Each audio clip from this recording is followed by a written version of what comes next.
There's a Batman comic that asks a very fascinating question. And that's, what if the Joker thought he finally won? He finally defeated Batman. Now, that simple idea turns into one of the most unique psychological Batman stories that I've read in a long time. And somehow nobody talks about it. I have never heard a single person suggest this book. Now, of course, Batman has thousands of comic books, but every once in a while you do come across a story that makes you wonder why it isn't mentioned alongside books like Year One or The Long Halloween. And Going Sane is one of those stories. I'm Nate, and this is Collector Summit, where we find overlooked and unique stories and tell you whether they're worth your time and if you should read them. So today, I want to show you why I think Going Sane deserves a spot on every Batman fan's reading list. Let's get started. So, what is Going Sane? I'm going to keep this as spoiler free as I can because I really think it is a good story that's best experienced for yourself, right? That's why we read books. So the book opens up with another confrontation between Batman and the Joker. But instead of becoming another chase through Gotham or plan to terrorize the city, it does something different. It asks a simple question. What if the Joker believes he's finally beaten Batman? And that's where the story completely surprises me. Instead of doubling down on action, the book, it slows down a little bit, right? The Joker, he disappears, and in his place we get somebody else. We meet a guy named Joseph Kerr. Yes, Joseph Kerr. Sounds a little bit like Joker, right? But he's a man trying to build a normal life. He gets a job, he meets someone, and he starts to experience a life that has nothing to do with the Joker. And what really impresses me is that the book commits to this idea. It never feels like it's a gimmick or a joke and that Joker's just gonna pop out and haha, it was a fun ruse. No, it generally explores what a life outside of the Joker looks like for this man, Joseph Kerr. And at the same time, Batman is presented in a different light as well. He's not this unstoppable hero that always has the answer, right? He's human. He's obsessive, and he's forced to confront questions about himself that, a lot of Batman stories might not answer. Should he turn his life around? Should he do something different? And it really does get you both psychological sides of Joker and Batman. So underneath that, it's a really good story that's about identity and purpose and what happens when something that defines you in your life, it kind of just suddenly disappears, and what's going to go on after that. So let's talk about the Joker a little bit in this story. The biggest reason why this story worked for me was the Joker. We've seen so many different versions of him over the year, right? He's iconic, but he's a mastermind. He's chaotic. He's portrayed as that unstoppable force that exists to challenge Batman. That's why he's there. He's a villain. But Going Sane, it takes it in a completely different direction. Instead of asking how dangerous the Joker can become and who can he kill, who can he get to join up with him, it asks a different question. It asks what happens if Batman is no longer a part of his life. And that's what makes the Joseph Kerr storyline so interesting. It's just so unique that we don't see it in other Batman Joker stories. Without spoiling anything, I found myself invested in those quieter moments than, you usually get those big moments, those big crossovers in Batman. And it's nice to get like a quieter moment, a different tone shift when you're speaking specifically about Joker, but about Batman in general. And for a story that only lasts 4 issues, that's very impressive. Now that we've talked about Joker, let's talk about Bruce. Let's talk about Batman. One thing that I've realized is that the more Batman stories I read, or the more modern stories I read, my favorite stories aren't usually the big events. Now, the big events are great, right? You've got multiple months, multiple different series all coming together for this one event, and sometimes they blow your mind. You're so excited, you're like, that was worth the wait. That was worth all the different books I had to buy. And sometimes it's a complete letdown, and you're just so upset, so frustrated. You're like, why did I put my time into this, right? So some of these stories are a bit too much. And when we get stories like these that are 3 to 4, maybe 5 issues, these miniseries, they're stories that, a lot of people don't always talk about. And this story, Going Sane, talks about Bruce in a different way. It talks about him as still a person, right? Of course, he's the Batman, but Bruce Wayne is still Bruce Wayne.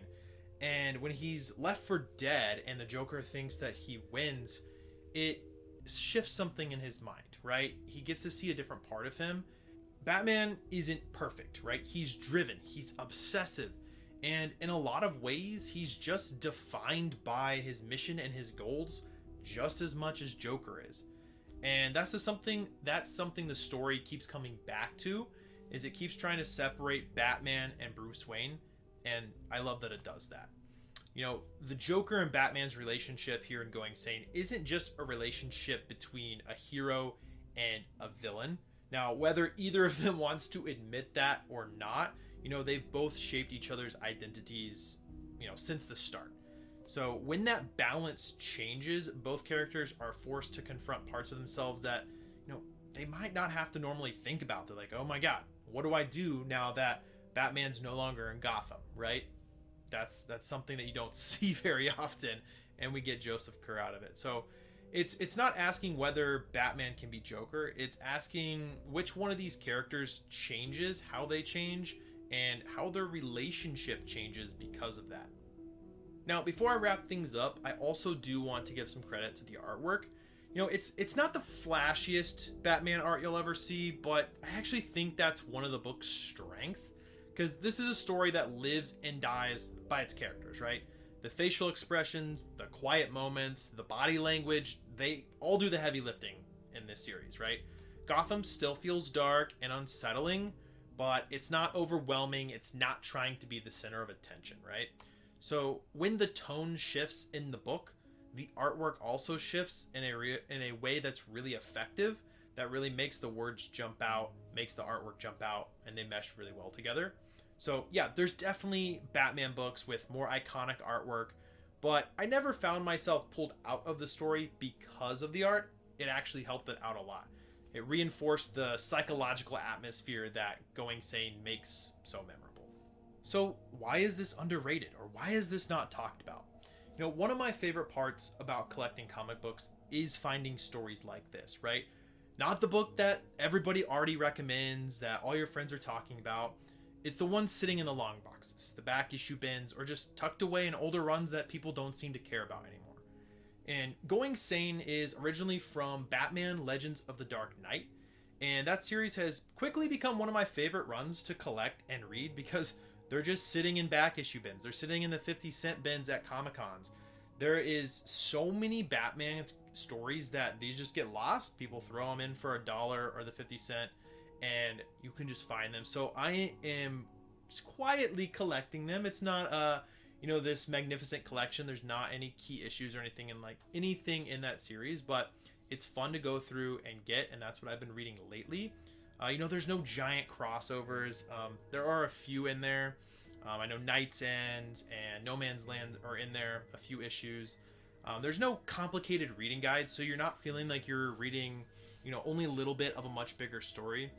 This is an anthology series that you can just sit down, read a few issues. Maybe there's just a one-shot in there, and you feel like you've experienced an entire Batman story just in this one setting. And I wish more comics were like that, because it is fun to just sit down, read a story, and you're like, wow, I feel really fulfilled in my reading today. So this is something that Going Sane gives you. So who is this story actually for, and do I recommend it? If you're someone that loves nonstop action and you love the big villain fights, the big crossovers, this one might not be for you. I wouldn't give it to you, it wouldn't be the first comic I hand you if you're like, yeah, I love, crazy action scenes. But if you love more psychological and quieter Batman stories, more character-driven writing, and one that's self-contained, or maybe you're just looking for that hidden gem that just deserves a lot more attention that you might be able to find in a back issue bin at your local comic store, I'd personally give this one a 9 out of 10. Now, my scale might be a little different than yours. Some people are like, wow, that's really high. For me, it is about what's memorable. What am I going to remember about certain stories that I read? And this one, I feel like over the past 2 months has just stuck in my head. I'm like, I need to make a video about it, right? I need to tell everybody about this story. One of the reasons that I started Collector Summit is because I love discovering stories like this, whether they're from you guys or I just do find them in the back issue bin and give them a chance, right? So if you guys have already read Going Sane, let me know what you guys thought about it down in the comment section. I'd love to hear whether you enjoyed it as much as I did. I know not everyone's gonna love this story. Some people might, give it like a 5 out of 10. They're like, it's okay. There wasn't a lot of action in it, or maybe you didn't like the Joker character, and that's understandable. Everybody has their own cup of tea. So if you guys have read it, let me know. And if there's another Batman story or any comic that you guys think deserves attention, let me know. It could be DC, Marvel, or any type of indie comic.